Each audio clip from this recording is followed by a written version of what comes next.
Dan nggak mungkin saya dapetin orang yang bukan supir angkot, mungkinnya orang kaya, belum tentu sekaya hati beliau. Karena bagi saya koran adalah sesuatu yang sangat menambah pengetahuan saya dalam bidang umum maupun politik. Walaupun tukang becak harus tahu.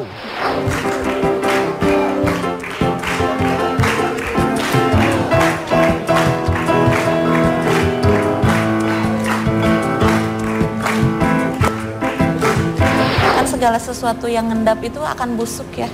Kayak sampah, kayak air yang tergenang itu kayak nggak enak. Tapi kalau ngalir kayaknya deras, bening, sama buku juga. Ketika ilmu hanya ngendap di saya, nggak akan kerasa manfaatnya. Tapi ketika terus ngalir ke masyarakat akan bertambah terus pahalanya buat saya.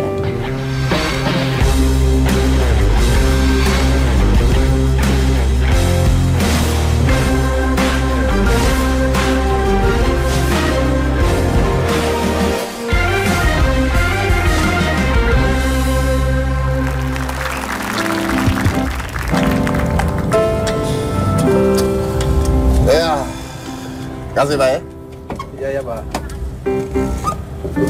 Nah. Pak, aduh. Bentar, Princess turun angkot dulu. Apa sih? Gimana sih Bapak? Saya udah cantik-cantik, udah dandan, udah kerlian, udah pakai heels, malah naik angkot. Apart Bapak mana? Udah ditarik pajak, nggak bayar Ini pajak. angkot bukan sebarang angkot. Saik. Lanjutannya apa Pak pantunnya? Ini angkot bayar pajak, gua enggak. Pak, ini mobil mewah Ya, Bapak. ini beneran, ini angkot bukan sembarang angkot. Bukan Beneran. sembarang, angkot semua sama aja. Ya, beda. Biasanya angkot hanya mengantar orang pulang ya kan, pergi tapi tidak memberikan apa-apa pada mereka. Memang angkot kayak begitu. Oh iya, tapi makanya ini angkot bukan sembarang angkot. Karena ini angkot memberikan inspirasi, memberikan pendidikan, memberikan yang biasanya tidak diberikan orang lain. Apa Tapi yang lebih tahu bukan saya. Siapa? Yang lebih tahu adalah pemilik angkotnya. Silakan.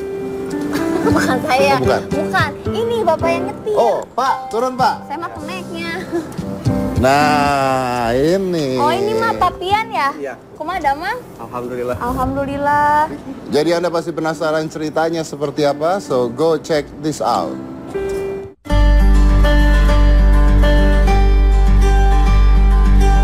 Krisis literasi atau rendahnya kemampuan membaca serta menulis di daerahnya dan lamanya waktu tempuh jalur neraka sore yang lebih panjang membuat Muhammad Pian Sopian mencetuskan ide untuk membuat perpustakaan di angkotnya. Juni 2016, dengan berbekal Rp300.000, Pian membuat rak buku di kaca kursi penumpang. Sejumlah buku disusunnya rapi untuk mengisi waktu luang penumpang di kala macet. Karena hal tersebut, bapak dua anak ini mendapat respon positif dari para penumpang dan rekan-rekan sejawatnya. Mei 2017, Pian mendapat undangan dari Presiden Joko Widodo dan mendapatkan penghargaan sebagai pejuang literasi.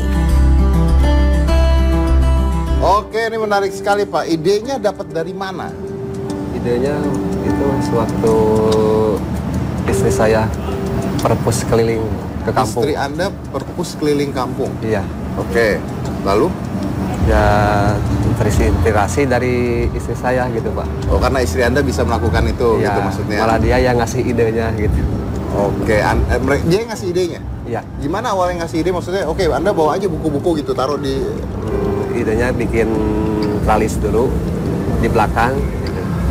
Pas itu udah dibikin tralis, ya pasang buku gitu. Koleksian cuman dari rumah gitu. Bukunya dapat dari? Koleksian sendiri Koleksi waktu dari itu. rumah? Iya. Oke, nah itu tujuannya apa? Tujuannya supaya orang lebih banyak yang naik angkot Bapak atau tujuannya apa awal? Tujuannya tadinya Soreang Bandung macet ya parah gitu. Serit itu 4 jam kan. Jadi nggak memanfaatkan kemacetan sepanjang jalan Pak. Oke. Pak, tapi saya mau tanya dulu, ini angkot siapa sebenarnya? Ini angkot teman dari istri saya Pak. Angkot teman dari istri? Nggak marah Anda tiba-tiba pasang tralis gitu? Tapi sebelumnya saya minta izin sama istri saya ke yang punya mobilnya gitu. Oh, yang punya mobil ngomong apa? Silahkan aja gitu, dia mendukung gitu. Mendukung? Iya. Bukunya awalnya ada berapa? Bukunya cuma 100 eksemplar. Sekarang? Sekarang lumayan ada banyak gitu. Di rumah juga koleksian banyak gitu. Di rumah juga koleksi banyak. Iya. Oke. Pak, biasanya penghasilannya berapa nih? Dapat berapa sehari?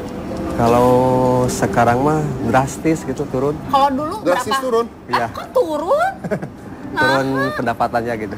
Turun pendapatannya? Iya, Kenapa turun? penghasilan. Kirain? Karena kendaraan motor makin banyak kan gitu. Angkot juga makin banyak gitu Pak. Sementara yang lama belum dihapus gitu. Yang lama belum dihapus, Kan yang baru beda, udah ini nambah. mah ada perpustakaannya, jadi banyak yang naik gitu. Enggak? Enggak, biasa aja gitu. Oh, jadi sama aja? Sama aja. Penghasilannya malah nurun? Iya. Turun tuh berapa? Dulu berapa sekarang? Kalau dulu sempat nyampe 200 gitu kan, 150 Seharinya? sehari gitu. Kalau Sekarang sekarang? setengah hari dapat gitu. Kalau sekarang 50 juga agak susah gitu. 50.000 aja susah, Pak? Iya. Oke, memang 50.000 susah, memang satu orang berapa? Satu orang paling kali panjang itu dari Soreang 7.000 Pak. Satu orang 7.000? Iya. Ini 50.000 tuh maksudnya apanya? Dapatnya atau setelah dipotong-potong? Potong setoran ya bersih dari apa? Dari setoran gitu. Sisanya. Gitu. Sisanya yang Anda bawa Iya. pulang sendiri 50.000. Iya. Oke, baik. Nah, ini yang biasanya baca buku-buku itu siapa sih? Penumpang tipenya apa? Beragam. Ya seperti anak-anak dewasa gitu. Yang kerja di pabrik juga suka membaca gitu. Yang kerja di pabrik suka baca. Ada yang hilang nggak, Pak? Hilang sih enggak, kalau ada yang rusak banyak. Rusaknya biasanya apa? Kelipat-lipat gitu? Iya, kelipat-lipat jilidnya itu apa? Copot gitu. Oh, gitu. Emang ada periksa tiap hari? Periksa 2 hari sekali, 3 hari sekali. 2 hari sekali, 3 Kadang hari? diganti gitu di rolling. Oh, bukunya di rolling. Ya, 3 hari sekali. Iya, iya, biar nggak bosan kalau mereka naiknya terus-terusan ya. Iya. Iya, iya. Terus ada cerita unik lagi nggak? Paling request anak sekolah. Gimana? Request Oh, request. Iya. Banyaknya anak sekolah requestnya buku novel. apa? Novel. Cik, tau nggak? Katanya ada orang yang sengaja naik angkot mutar-mutar cuma buat ngabisin novel. Oh gitu, Pak. Iya. Bener? Ada. Tujuannya buat Kadang-kadang penumpang hampir kelewatan. Sekali baca udah kelewat itu Ya. tujuannya. terus Pak balik lagi tapi ngikutin Bapak narik gitu. Enggak, dia turun ya nyebrang naik mobil lain. Naik mobil. Novelnya dibawa, Pak? Enggak. Oh, enggak. Katanya tadi itu bener, jadi dia muter-muter cuma buat ngabisin buku doang. Ada yang sampai dari Kelapa itu sampai saya lihat-lihat tapi dipoto juga sama saya gitu di koleksi gitu. Sampai soreang dia terus fokus banget. Anda nggak nanya, Mas nggak turun-turun? Pas turun aja dia bilang terima kasih gitu. Sambil ngasih ongkos. Sambil ngasih ongkos. Ya, terima kasih. Anda nggak rugi gitu kan? Nanti yang mau naik penuh jadi. Enggak. Itu kan dari apa? Tadinya saya dari hati ke hati gitu. Sambil mengejar bermanfaat gitu. Oh iya iya iya. Jadi ada manfaatnya ya. Ada manfaat. Iya iya iya. Nggak cuma ngejar materi gitu. Ya ya ya. Oke. Memang sekarang kalau dihitung pernah nggak ngitung jumlah bukunya sudah ada berapa?